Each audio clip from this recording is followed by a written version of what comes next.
here's the gasket that you're gonna be working with. As you see on the back, there are two lips.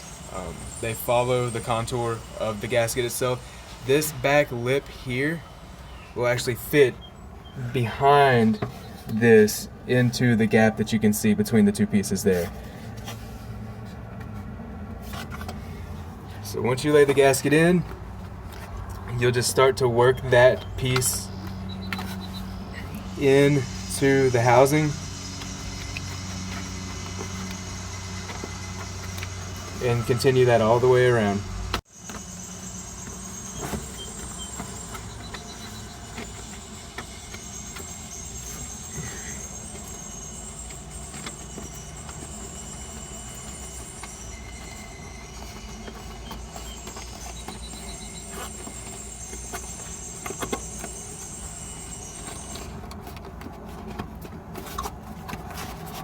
Once you have it all the way in, you've went all the way around.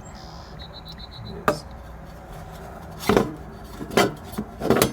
Reinstall the filter element.